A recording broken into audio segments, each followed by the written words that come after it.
ಮಾಜಿ ಗೃಹ ಸಚಿವರು ಶಾಸಕರಂತ ಅರಗ ಜ್ಞಾನೇಂದ್ರ ಇದ್ದಾರೆ. ಬನ್ನಿ ನೇರವಾಗಿ ನಾನು ಮಾತಾಡಿಸ್ತಾ ಹೋಗ್ತೀನಿ.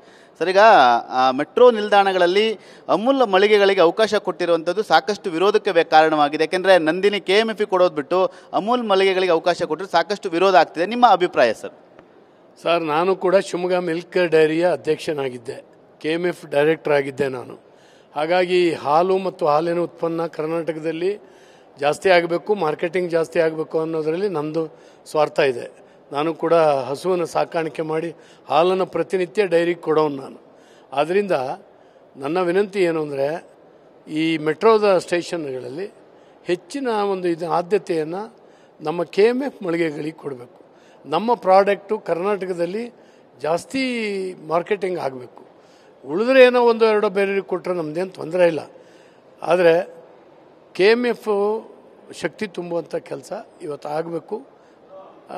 We at East Point Group of Institutions offer a wide range of courses that provide limitless opportunities, building skills over 2 decades.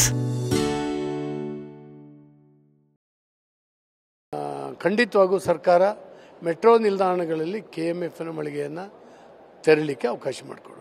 Gujarat ಮೂಲದ ಈ ಒಂದು ಕಂಪನಿಗಳಿಂದ, ಸಂಸ್ಥೆಗಳಿಂದ ನಮ್ಮ KMF ತುಳಿಯುವಂಥ ಪ್ರಯತ್ನ ಅಂತ ಹೇಳಿ ಇಲ್ಲ. ಎಲ್ಲ ಅಮೂಲ್ನ ಸಿಸ್ಟರ್ ಕನ್ಸರ್ನ್ಗಳೇ ಇವೆಲ್ಲ.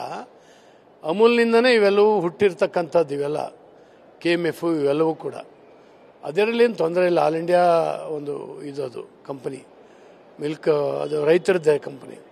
ಆದರೆ ಕರ್ನಾಟಕದಲ್ಲಿ ಆದ್ಯತೆಯನ್ನು KMF ಕೊಡಬೇಕು. ನಾನು ಹೇಳೋದು ಯಾವುದಕ್ಕೋ ವಿರೋಧ ಅಂತೇಳಿ ನಾನಿಲ್ಲ, ಆದರೆ KMFನ ಪರ.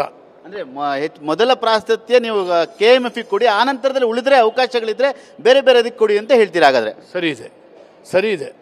KMFಗೆ ಮೊದಲನೇ ಆದ್ಯತೆ ಕೊಡಬೇಕು, ಉಳಿದ್ರೆ ಅಮೂಲಿ ಕೊಡಲಿ, ನಂದೇನು ತೊಂದರೆ ಇಲ್ಲ. ಅದು ಒಂದು ರೈತ ಸಂಸ್ಥೆ ಮತ್ತು ನಮ್ಮ ಆಲ್ ಇಂಡಿಯಾ ಆರ್ಗನೈಸೇಷನ್ ಅದು.